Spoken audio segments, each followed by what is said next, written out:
In the empire of crowns and daggers, loyalty was the rarest treasure. This is the true story of a duke who dared to challenge an emperor and lost everything. Cross Swords subscribe for more real stories of power, betrayal, and the rise and fall of kings. In the heart of the Holy Roman Empire, loyalty was not a virtue, it was a weapon. And no story proves this better than that of Emperor Otto II and his own kin, Henry the Quarrelsome, Duke of Bavaria. Two men bound by blood, divided by ambition.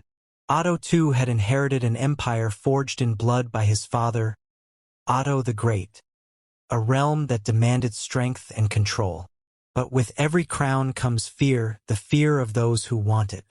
Among the restless nobles, one name whispered in rebellion: Henry of Bavaria.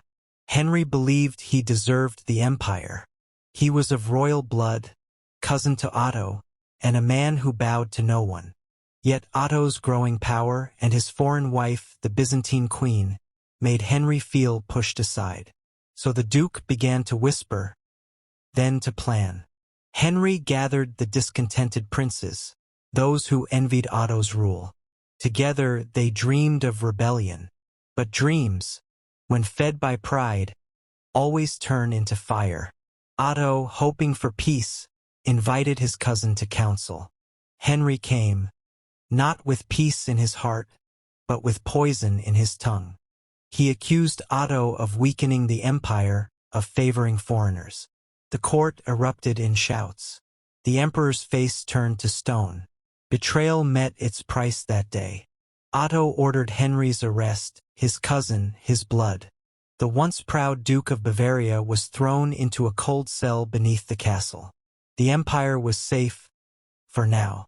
For years, Henry rotted in the dark while Otto ruled alone. But power without mercy brings no peace. Rebellions rose again, and Otto, distracted by distant wars, began to lose his grip on the empire his father built. In a strange twist of fate, Otto freed Henry, hoping to unite the empire once more. But men like Henry never forget. He returned to Bavaria, silent, waiting for his chance. While Emperor Otto had gone to Italy to prove his strength, to expand his empire beyond the Alps, but pride blinded him. His enemies, the Saracens of Sicily, were cunning and ruthless. They lured his army into the swamps near Stylo. By nightfall, the imperial forces were trapped. Surrounded, betrayed by his own impatience, Otto watched his legions break. The emperor fought like a lion, but the empire's pride became his prison. His guards fell. His horse was struck down.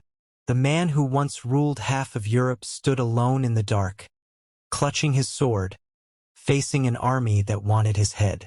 Otto escaped death that night, but his soul never recovered. He reached the shores of Rome, broken, defeated, haunted by his failure. A year later, fever took him, the conqueror who could not conquer himself. The empire had lost its master. Emperor Otto II is dead, and far to the north Henry smiled. The man who once threw him in chains was gone. The throne of the Holy Roman Empire was empty, and Henry still had his claim, his name, and his pride. Henry called his nobles once more men who remembered the fire of rebellion. And he said to them, "The empire needs a true German ruler," Henry declared, "not a shadow of Rome." And once again, the drums of defiance began to beat.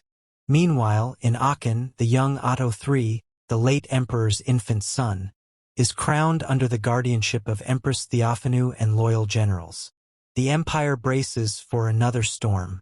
The empire had lost one Otto, but gained another. The child emperor's mother, Theophanu, ruled in his name, a woman Henry despised.